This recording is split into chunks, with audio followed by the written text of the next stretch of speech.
نبی پاک صلی اللہ علیہ وسلم کے ساتھ جو کچھ ابو جہل نے کیا حضور نے اس کا ذکر فرمایا فرعون بھی بڑا ظالم تھا، پر یہ جو میرا فرعون ہے یہ اس سے بھی سخت ہے۔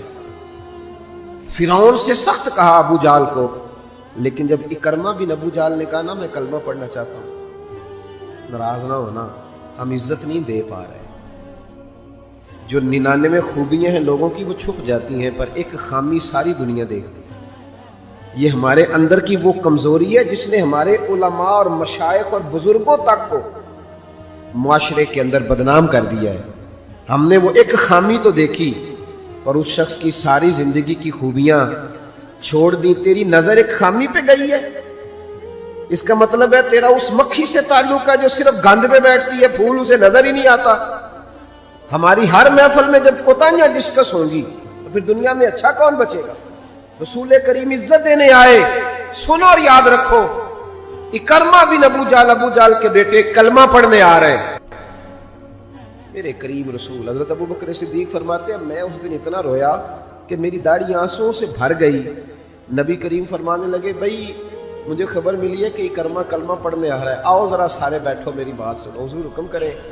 تو محبوب نے فرمایا کوئی اس کے سامنے اس کے باپ کو گالی نہ دے، کوئی اس کے باپ کو اس کے سامنے برا کہہ کے نہ پکارے، کوئی یہاں ایک اور بات بھی کرنی بڑی ضروری سمجھتا ہوں، جو پکا بے ایمان کافر تھا، بے ایمان، جب حضور نے منع کر دیا کہ اس کے بیٹے کو تکلیف ہوتی ہے، جس کا کفر نص قطعی سے ثابت ہے، ان الذین کفروا سواء علیہم انذرتهم ام لم تنذرهم لا یؤمنون، اس آیت کی تفسیر میں جہاں بھی آپ کھولیں گے پہلا نام ابو جہل کا ملے گا، جس پر نص آ گئی کہ اس کی قسمت میں کفر ہے۔ جب وہاں حضور نے فرمایا باپ کو کافر نہ کہنا، بیٹے کو تکلیف ہوگی، تو بتا جب تو حضرت عبداللہ اور سیدہ آمنہ کے بارے میں بات کرتا ہے تو حضور کے دل کو تکلیف نہیں ہوتی؟ شرم نہیں آتی لوگوں کو؟ حیا نہیں آتی؟ حضور کا دل دکھاتے؟ اور دیکھیں عبداللہ کا معنی اللہ کا بندہ ہے، اور جو آمنہ نام ہے اس نام کا حسن تو دیکھیں، ہو درود تجھ پہ بھی آمنہ اور تیرے لال پر بھی سلام ہو، تو تھوڑا آپ بھی پہچانا کریں۔ جو تیری اماں کو برا کہے تو سلام نہیں لیتا، اور جو نبی پاک کی اماں کے بارے میں بات کہتا ہے تو کہتا ہے مولوی صاحب رل مل کے رہنا چاہیے۔ عجیب بات ہے نا تیری، اس بندے سے سلام لے لے، اس سے گلا ملا لے جس کے سینے میں نبی پاک کے والدین کے بارے میں بغض چھپا ہوا ہے، اس شخص سے سینہ ملائے۔ تھوڑا سا سوچا کریں ہمارا کسی سے جائیداد کا کیا رٹا ہے۔ تو یاد رکھیں اکرمہ جب آ رہے تھے تو نبی کریم علیہ السلام نے فرمایا کوئی اسے اس کے باپ کو اس کے سامنے برا نہ کہے۔ حضرت ابو بکر صدیق کہتے ہیں پھر حضور نے فرمایا کوئی اس کے باپ کا کفر نہ گنوائے، کوئی اس کی زیادتیوں کا ذکر نہ کرے، کوئی اس کے بارے میں کوئی آیت نہ پڑھے، کوئی میرا قول نہ دہرائے۔ حضرت سیدنا ابو بکر صدیق فرماتے ہیں میں رونے لگا تو مجھ سے حضرت ابو دردہ کہنے لگے آپ کیوں رو رہے ہیں؟ تو میں نے کہا میں رو رہا ہوں محبوب کی رحمت للعالمین پہ کہ محبوب یہ کس کے استقبال کی تیاریاں کرا رہے ہیں؟ انہوں نے ساری زندگی تکلیف دی، کن کے استقبال؟ خدا را ساری۔ اب یقین کریں آپ بیٹھ جائیں کسی مجلس میں، ناراض نہ ہونا، علماء نیک لوگوں کی بات نہیں کرتا، اپنی اور آپ کی کر رہا ہوں، ہم کسی محفل میں بیٹھ جائیں نا، ہم نے اب گناہوں کے نام بدل لیے ہیں۔ جھوٹ کا نام ہم نے بہانہ رکھا ہے، میں بہانہ کر چڑھیا سے، حالانکہ سچی بات کیا ہے؟ جھوٹ بولا۔ اور یہ غیبت کا نام ہم نے بدل کے گپ شپ رکھا ہے، تھوڑی دیر گپ شپ کریں۔ وہ گپ شپ کیا ہے؟ بڑے بڑے مذہبی لوگ میری طرح کے جبہ و دستار، وہ ساتھ والی اتنا اپنی جماعت کی تبلیغ کرنا ضروری نہیں سمجھتا جتنا ساتھ والی جماعت پہ تنقید کرنا ضروری سمجھتا۔ یوں لگ رہا ہے جیسے مقابلہ چل رہا ہے مذہبی لوگوں کا آپس میں، ہر آنے والے کو اور ہر ملنے والے کو اور ہر جس آدمی کا نام ہے اس کی کوئی نہ کوئی کوتاہی تلاش کر کے رکھنا ہمارا وتیرہ بن گیا ہے۔ اس مزاج کو بدلنا پڑے گا، جب یہ مزاج بدلے گا تو معاشرے میں حسن پیدا ہو۔ میری طرح جو آدمی بھی تھوڑا سا ممبر پہ بیٹھنے لگتا ہے وہ کہتا ہے میں ہی دین کا کام کر رہا ہوں، جو جماعت بھی کام شروع کرتی ہے کہتے ہیں صرف ہم نے کیا۔ بھئی تم نے کیا تو تم سے پہلے غیر مسلم تھے سارے، تمہیں کیسے پتا چلا یہ دین ہے؟ تھوڑا تھوڑا نرمی پیدا کریں، رویوں کو ٹھنڈا کریں۔ حضرت عمر بن عبدالعزیز گزر رہے تھے، لکڑی کے جوتے پہنے ہوئے تھے، ایک بوڑھے بابا جی سڑک کنارے سو رہے ہیں، حضرت کا پیر آ گیا، تو بابا جی اندھیرا تھا، جلدی سے اٹھے. جب بندہ اس طرح ہڑبڑا کے اٹھتا ہے نا اچانک فٹافٹ، تو وہ کچھ سخت بات ہی کرتا ہے. تو بابا جی نے اچانک ٹکر ہو موٹر سائیکل کی بالکل، تو یکدم جملے کیا ترتیب پاتے ہیں آپ اندھے. تو بابا جی نے بھی اٹھتے کہا آلان تم العاما، پیر پہ پیر آیا. تو بزرگ کہنے لگے آپ اندھے. اب بڑی سخت بات تھی، معمولی آدمی نہیں، بادشاہ ہیں، اور اکیلے نہیں، 4-5 سپاہی ساتھ ہیں، ہاتھ میں تلواریں ہیں، نیزیں ہیں، برچیاں ہیں. اور یہ وہ دور تھا کہ وہ بادشاہ کہلاتے تھے لوگ، جمہوری حکومتیں نہیں، ان کا سکہ چلتا تھا. اتنے بڑے آدمی کو کہہ دیا آپ اندھے. اس نے کہا آپ اندھے ہیں. حضرت عمر بن عبدالعزیز نا ہلکا سا مسکرائے اور مسکرا کے کہنے لگے نہیں بزرگوں، مجھے نظر آتا ہے. وہ جو ساتھ تھے نا سپاہی، چائے سے کیتلی ہمیشہ زیادہ گرم ہوتی ہے، تو ان سپاہیوں نے تلواریں نکال لی. آپ نے فرمایا تمہیں کیا ہوا؟ کہنے لگے حضور اس نے آپ کو اندھا کہا ہے. آپ فرمانے لگے نہیں انہوں نے تو نہیں کہا. کہا جناب کہا ہے. فرمایا نہیں کہا. کہا جناب کہا ہے. فرمایا بابا جی باتیں تم سے کر رہے تھے مجھ سے کر رہے تھے؟ کہا حضور وہ آپ سے کر رہے تھے. تو فرمانے لگے نادانو، انہوں نے مجھے اندھا نہیں کہا، بلکہ وہ تو استفہامیہ جملہ تھا. انہوں نے پوچھا ہے کہ آپ اندھے تو نہیں، تو میں نے کہہ دیا نہیں مجھے نظر آتا ہے. اس میں جھگڑے والی کون سی بات ہے؟ یعنی جتن تے ہر کوئی کھیڑے نا، کدی ہارن بھی تے کھیڑ فقیرا، اور جتن دا مل کوڈی پہ گئی ہارن دا مل ہیرا. کسی جگہ کوئی ایسا سٹیٹس ہو، کوئی ایسی جگہ ہو، آپ ہر مقام پہ اگر جہالت ہی کریں گے اور جاہلوں سے ہی آپ بحث کریں گے تو وہ وہیں کے وہیں رہ جائیں گے، پھر تو آگے بڑھ ہی نہیں سکتے، کوئی کام آپ سے ہو ہی نہیں سکتا. نبی کریم صلی اللہ علیہ وسلم تشریف فرما ہیں، جناب صدیق اکبر ہیں. ایک بندہ بار بار حضرت صدیق اکبر رضی اللہ تعالیٰ عنہ پہ تنقید کر رہا ہے، بار بار. حضور خاموش ہیں. جب اس نے حد کر دی تو حضرت صدیق اکبر بولے، فرمایا تو غلط کہہ رہا ہے، میں اس طرح کا نہیں ہوں. آپ نے بات کو گہرائی سے سمجھنا ہے اور خدا را ضرور سمجھنا، اسے تقریر نہ سمجھنا جذبات کا اظہار کر رہا ہوں. ایسے تلخ تلخ لوگ، آپ یقین کریں ہم عقیدہ لوگ، ایک عقیدے، ایک نظریے کے، ایک جماعت کے لوگ، لیکن ایک دوسرے سے دوریاں. ہمارے رویوں نے اس طرح کر دیا ہے کہ ایک شخص اکیلا ہی زندہ ہے، بس وہی ٹھیک ہے، اس کے علاوہ کوئی بھی نہیں. اتنی دوری یار. وہ امت جس کی 80 صفحے ہونی ہے قیامت کے دن، جو نظر آئے گی پوری دنیا میں کہ یہی امت ہے، وہ اس طرح ٹوٹ ٹوٹ کے بکھر رہی ہے. ہم درگزر کرنے کو تیار ہی نہیں، وہ باتیں کر رہا ہے. جب حضرت صدیق اکبر نے جواب دیا تو کریم محبوب اٹھ کے چلے گئے. حضرت صدیق اکبر پیچھے دوڑے کہ یا رسول اللہ جب تک وہ باتیں کر رہا تھا آپ بیٹھے تھے، اور جب میں نے جواب دیا تو آ گئے. حضور فرمانے لگے ابو بکر تیرے سرانے رب نے فرشتہ کھڑا کیا تھا. اللہ کرے آپ کو سمجھ آئے. تیرے سرانے فرشتہ تھا، جب وہ بولتا تھا تو تیری طرف سے فرشتہ جواب دیتا تھا. فرشتہ بول رہا تھا جبھی تو میں بھی چپ تھا، فرشتہ تیری طرف سے جواب دے رہا تھا. اور فرمایا جب تو بولا ہے تو فرشتہ چلا گیا تو میں بھی اٹھ کے آ گیا. دیکھیں ہم کوئی لوارث نہیں، خدا رسول والے ہیں. ایسا نہیں ہے کہ کہیں چپ کر دیں گے تو ہمارا وارث کوئی نہیں. آپ نہ کسی مقام پہ اپنوں کے مقابلے میں تو کہیں خاموشی اختیار کریں، آپ کہیں اپنوں کے بارے میں تو درگزر کریں. امام اعظم ابو حنیفہ رحمۃ اللہ علیہ، آپ کے والد صاحب کا انتقال ہو گیا.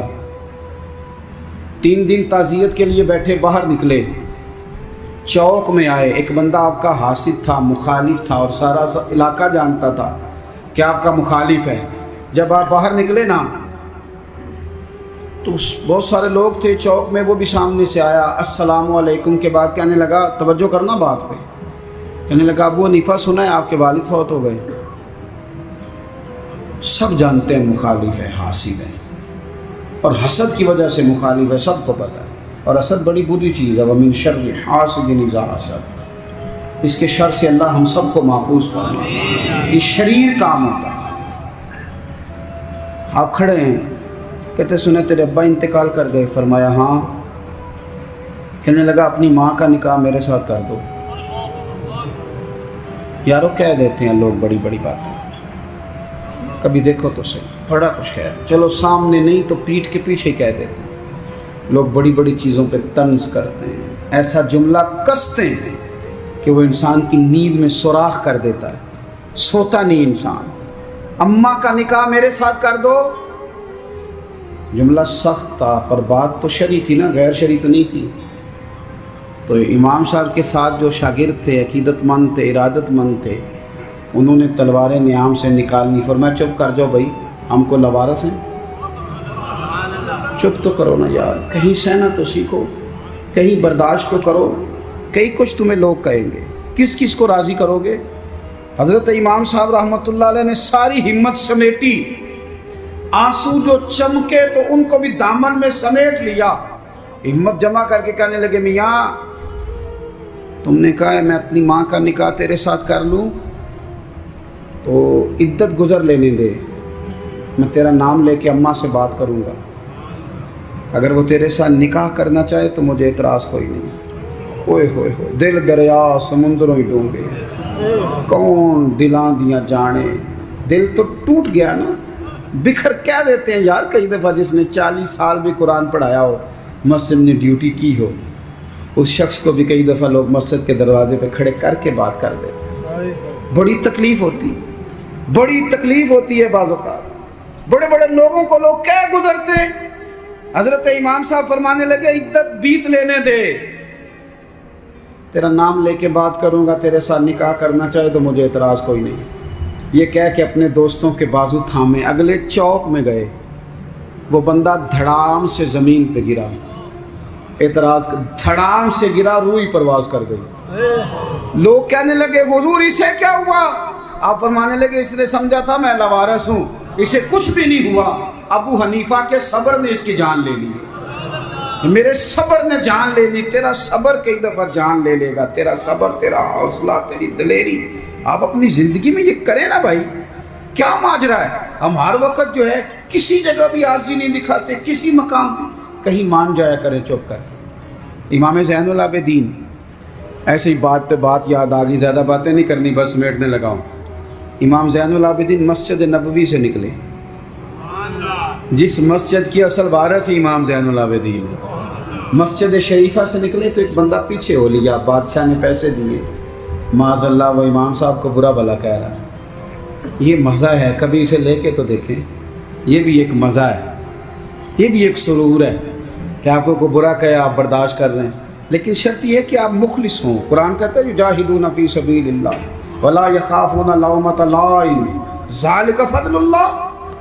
فرمایا لوگ اللہ کے راستے میں جہاد کرتے ہیں، لوگ انہیں برا کہیں تو پرواہ نہیں کرتے، ذالک فضل اللہ یؤتیہ من یشاء، یہ ان پر اللہ کا فضل ہے، اور یہ فضل رب جسے چاہے اسے عطا کرتا ہے۔ اللہ اکبر۔ حضرت امام صاحب گزر رہے ہیں تو اس نے برا بھلا کہنا شروع کیا۔ امام صاحب جن قدموں سے چلتے تھے وہ چھوٹے کر دیے، قدم چھوٹے چھوٹے، زیادہ باتیں کر لے۔ امام صاحب کا گھر آ گیا، وہ بندہ تھک گیا، کہتے تو بولتے ہی نہیں۔ گھر آ گیا تو آپ فرمانے لگے کوئی بات رہ گئی ہو تو کر لے، میرا گھر آ گیا۔ وہ کہتا ہے مجھ پر تو کسی نے بجلیاں ہی گرا دی، پہلے میں نے اخلاق سنا تھا، اب میں نے اخلاق دیکھ لیا، بجلیاں گر گئی، سناٹا چھا گیا۔ جب میں سختے میں آ گیا نا، ہم تو دشمن کو بھی پاکیزہ سزا دیتے ہیں، کہتے ہیں جب میں پورے سختے میں آیا تو امام زین العابدین کہنے لگے ٹھہر جا ذرا، جانا نا۔ اندر تشریف لے گئے، ایک بوتل سرکے کی لائے، ایک شہد کی لائے، اور مجھے تھما کے نا، لمبی بات پھر بھی کوئی نہیں، میرے ہاتھ میں تھما کے کہنے لگے کہ لے جا، میرے دادا مولا علی نے فرمایا تھا پتر جو دروازے تک آئے اسے خالی نہیں بھیجا گیا، کہ لے جا تیری مہربانی، تحفہ ہے رکھ لے۔ وہ شخص کہتا ہے امام صاحب پلٹ کے اندر جانے لگے تو میں قدموں سے لگا، پیر چوم کے کہا حضور وہ تو کسی بدبخت نے میری ڈیوٹی لگائی تھی، قربان جاؤں، قریب آ کے پتہ چلا ہے اگر نواسے کے اخلاق کا یہ حال ہے تو محمد عربی کا اخلاق اس طرح ہے، رسول کائنات علیہ السلام کے اخلاق عالیہ کا حسن کیا ہوگا۔ آخری بات یہ ہے کہ والذین یبیتون لربہم سجدا وقیاما، نری تقریریں نہیں، نری باتیں نہیں، رب کے بندے رات سجدے اور قیام میں گزار۔ آپ نہ لوگوں کو کتنے بھی دکھ بتائیں گے تو کمزور ہوتے جائیں گے، جتنا آپ لوگوں کے سامنے اپنی پریشانیوں کا ذکر کریں گے کمزور ہوں گے، اور جتنے دکھ مصلے پہ بیٹھ کے رب کو بتاؤ گے طاقتور ہوتے جاؤ گے، طاقتور ہوتے جاؤ گے۔ آپ نا جب رات کو بیٹھتے ہیں اور آپ کا مصلی آباد رہتا ہے، یہ موبائل یہ ساری چیزیں آپ کی جان چھوڑتی ہیں، اور صرف زیادہ نہیں، آدھے گھنٹے کے لیے 20 منٹ کے لیے چند نفل پڑھ کے تلاوت کر کے درود و سلام پڑھ کے جب ہاتھ اٹھاتے ہو نا، تو آپ کو اللہ روحانی قوت دیتا ہے۔ یہ جو سجدے کا نور ہوتا ہے یہ بندے کو طاقتور کرتا ہے۔